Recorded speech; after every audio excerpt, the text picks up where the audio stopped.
Audio Jungle.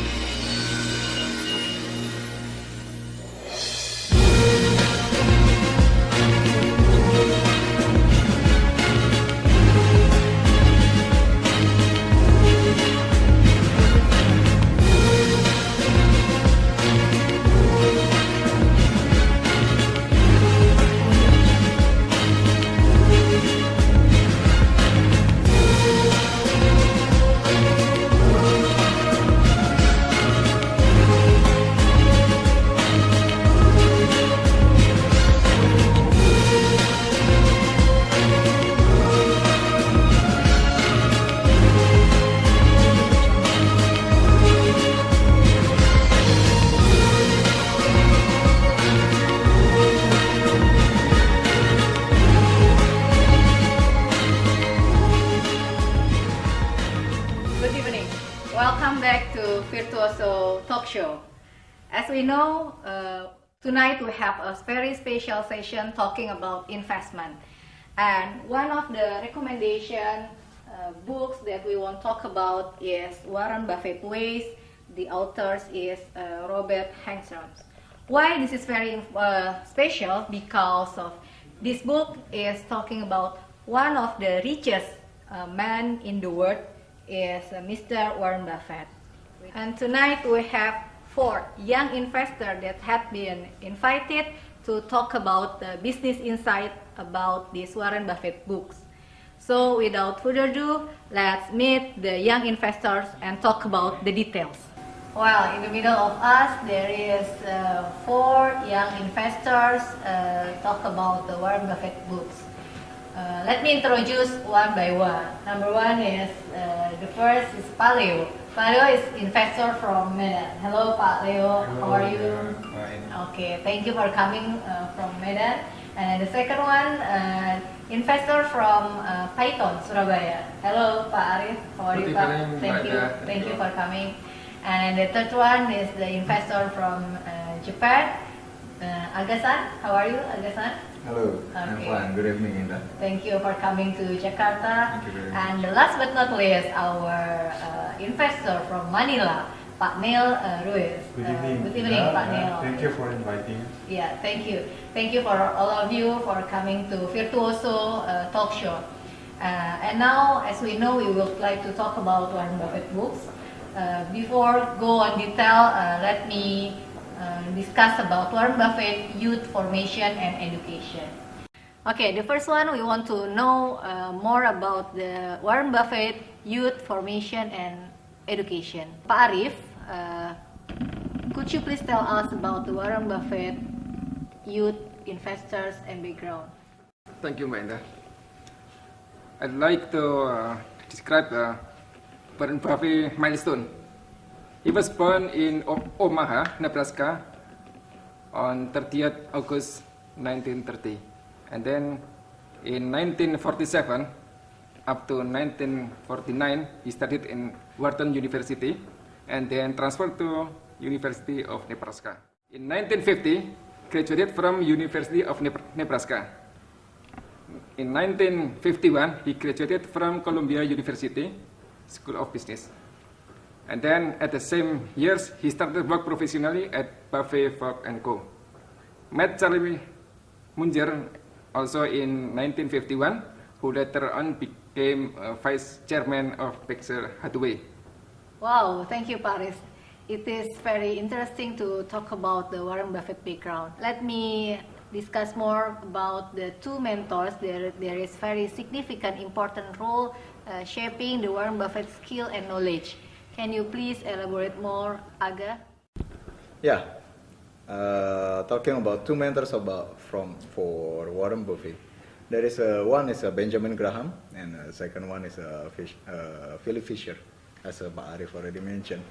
First about Benjamin Graham. Actually, Benjamin Graham is the author of Security Analysis and the Intelligent Investor, and he thinks that an investment requires safety of principal and a satisfactory return.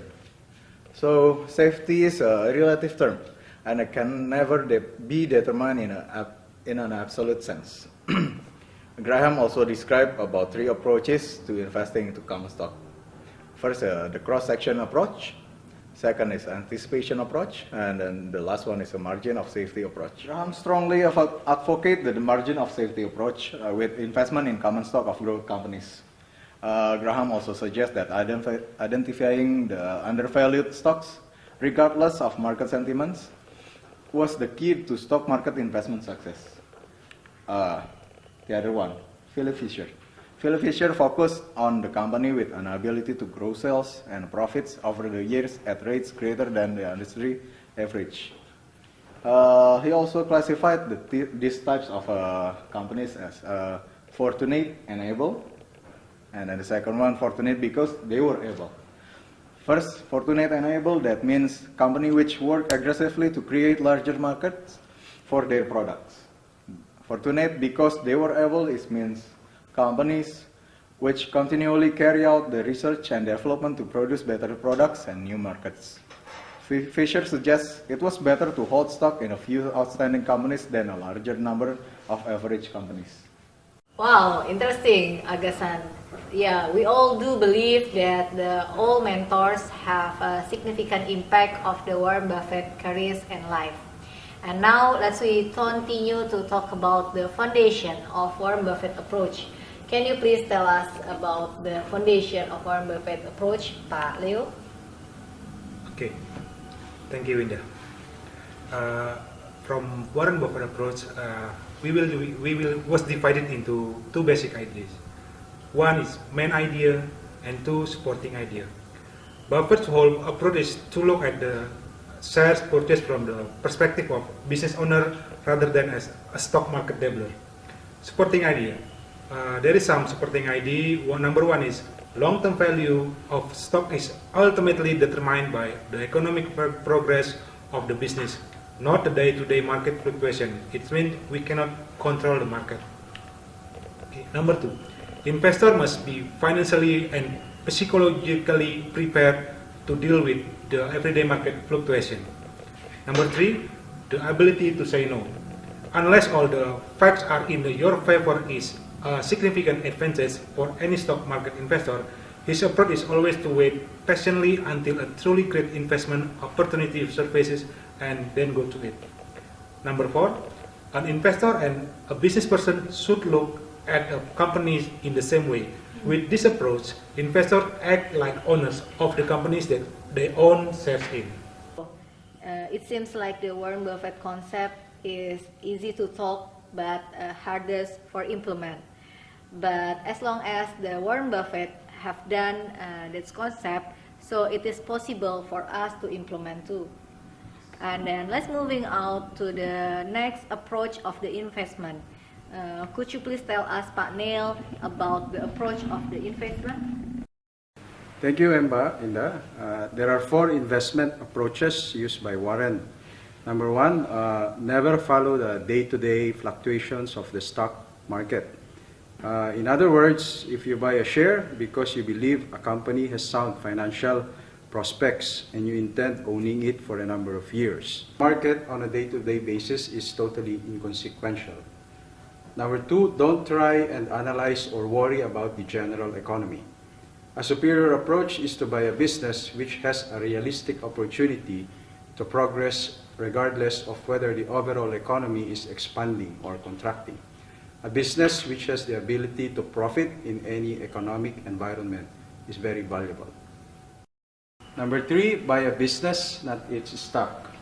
An investor should look for a company with business operations that are understood, has favorable long-term prospects, is operated by honest and competent people, and is available at an attractive price. Number 4, manage a portfolio of businesses you want to own. This means you need to understand the company's operating fundamentals, meaning its domestic and global economic analysis, company analysis, industry analysis, and intrinsic value versus market price. An investor should act like an owner and buy shares only in companies which are thoroughly understood. Wow, thank you, Pak Neil. This is very interesting. And I also interesting about the Warren Buffett tenets in the business, management, finance, and market. Let me separate one by one. And the first, could you, Pak Arif, tell us about the business tenets? There are three business tenets. Tenet number one, is the business simple and understandable from the perspective of investor? That means that investors need to understand revenues, expenses, cash flow, labor relation, pricing, flexibility, and capital requirement. Business tenet number two, does the business have a consistent operating history? In general, the best level of profit over the long term are achieved by companies that have been producing the same product or services for a number of years. Business tenet number three, does business have a favorable long-term prospect? The economic world is divided into a large group of commodity companies and a small group of companies that own a franchise for their product or services. Commodity companies compete solely on price with no differentiation between suppliers. By contrast, companies which own the franchise have an appreciable margin of safety whereby prices can be raised to offset management mistake. Thank you, Pak. Thank you, Pak Arif, for explaining three business tenets. And now let's moving on the financial or management tenets by Agasam. Yeah, there is three contexts of management tenets from Warren Buffett ways. First is management rational? A rational management will invest this cash in projects that earn a higher rate return than the cost of capital on the open market. Second is management candid with its shareholders? The ideal business manager reports financial performance openly and genuinely, with an ability to admit mistakes and report the progress of all aspects of the company. Does management resist the institutional imperative? Most managers are so influenced by what other companies are doing that they are unwilling to do anything which result in short-term pain in exchange for long-term profit. Thank you for explaining about the management tenets. And now let's moving on the financial tenets will be explained by Paleo. Thank you, Indah. There is for financial tenets from Warren Buffett way. Number one is focus on return on equity, not earning per share. It means a better measure of company's performance is return on equity, the ratio of operating earnings to shareholder equity. Financial tenet number two, calculate owner earnings. Owner earning is calculated by adding depreciation, depletion, and amortization charge to net income and subtracting the capital expenditure required to maintain economic position and unit volume. Owner earnings reflects the true cash flow position of a company. Financial tenet number three, search for companies with high profit margins. It means managers of high cost companies tend to find ways to continually add to their overheads, whereas the managers of low cost operation take pride in lowering their expenses. Financial tenet number four, for every dollar of retained earnings, has the company create at least $1 worth of extra market value. Thank you, Paleo, for explaining about the financial tenets. And now let's moving on the market tenets will be explained by Pak Neil. There are two market tenets. The first one is you must know the value of the business. Net cash flows are the company's owner earnings over a long period. The discounted cash flow approach described is very conservative as long as an appropriate discount rate is applied. The second market tenet is, the question is, can the business currently be purchased at a significant discount to its value? The role for market success is purchased only when the current market price is at significant discount to value.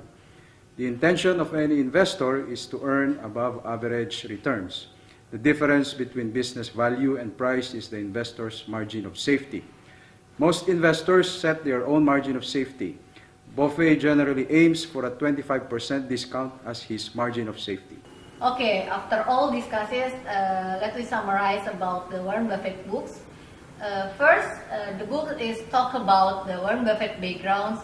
At the young age, he was trying to hands-on at the stock charting. And the second one is talking about the tutor for the securities analysis by Benjamin Graham and Phil Fisher. And the next one is the most fortune. They have partner called Charlie Munger that putting into practice all what he have learned. And last but not least, we also talking about 12 tenets that can leverage the knowledge of the investors. Okay, I think that's all for us tonight. Thank you, Pak Leo. Thank you. Thank you, Pak Arif, Agasan, and Mr. Neil. Thank you for coming at the Virtuoso talk show. And then thank you also for watching Virtuoso talk show. And then good evening and see you next week.